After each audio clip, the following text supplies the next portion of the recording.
Hey guys, welcome to the channel. My name is Chris.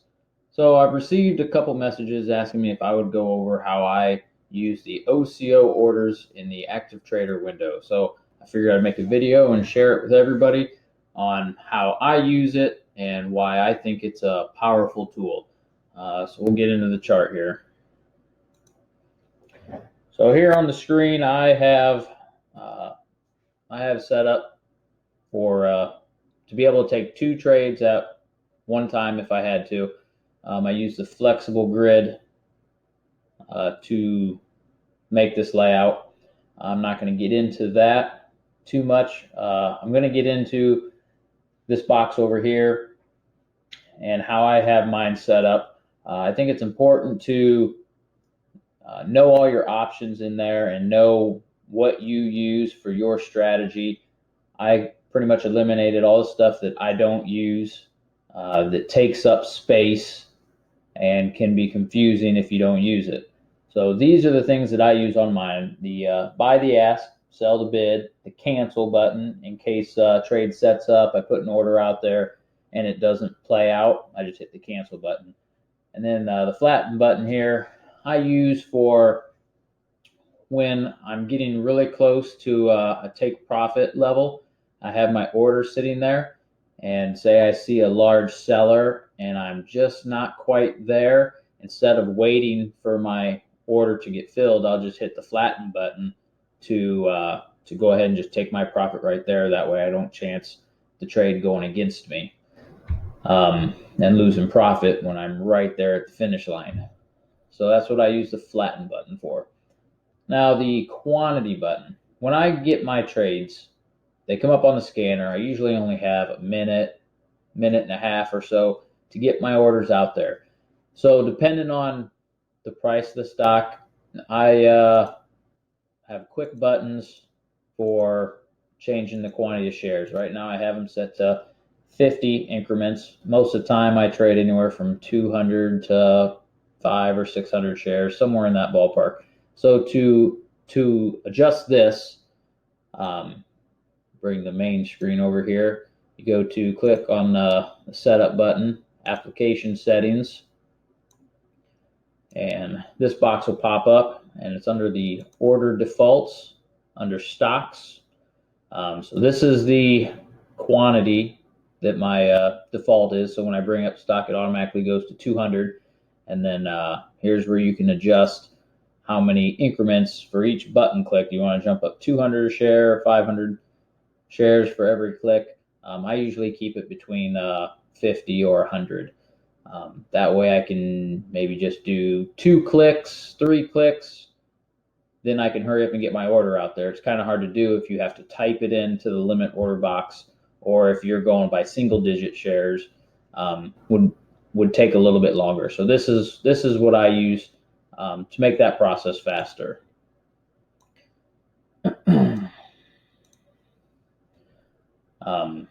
So my auto send box always clicked. When I place my order out there, I'm using this. I'm scrolling up and down, looking at the price, clicking here to put the order out there. So you can change the increments on this here by these two buttons. So they change 2-cent increments, 1-cent increment. So you can change it if you have to. If you're like trading Tesla here and you know it goes up and down $10 every minute or two, you might want to have like 20 or 30 cents on it. That way, when I scroll, that way you're not scrolling forever. So this helps with my process trying to get my order out there faster. So the next thing we'll go over is the OCO bracket that I use. So I use the trigger with bracket. I don't use the trigger with 2 or 3. Those are for slowly stepping into a trade and stepping out of a trade in different increments. I haven't used those very much, so I'm just gonna talk about this one here. This is what I use for my strategy. So for 200 shares for Apple here, for example, and Friday morning. This I was trading something else, but I saw this one and I missed it. This would have been a good trade. So what I would do is I have a level set up. If it hit my scanner, it's heading towards that level, and I'll put my order out there somewhere in this area, 357.55.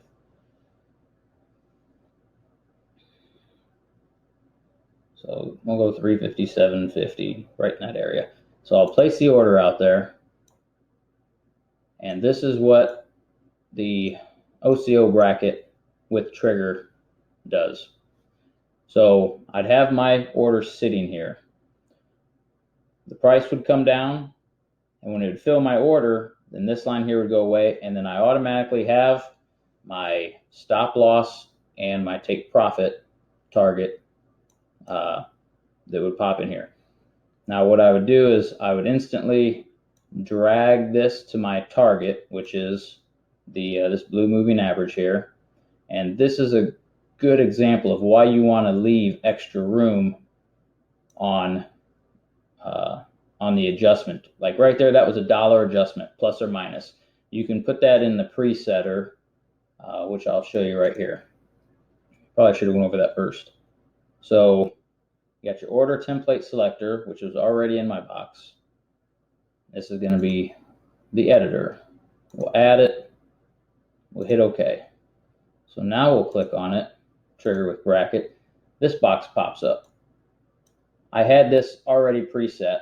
Right here is where you could adjust your sell order or your stop out order. So in this case, it was $1. Now, here's a good example of why you don't want it to be really tight. I use it, I try to open it up $2, $3 for like trading like Apple. That way, after it establishes its kind of bottom pivot here, then as it goes up, I'll drag my stop loss. Okay, now that's my stop loss. That's where I will not let the price go past. That's where I'll sell. So in my strategy, after it bounces off that main level, its target up here, pretty high accuracy. So this is kind of what I do as the price comes up. Once it breaks above this candle, then I'll drag my stop up to the bottom of that candle.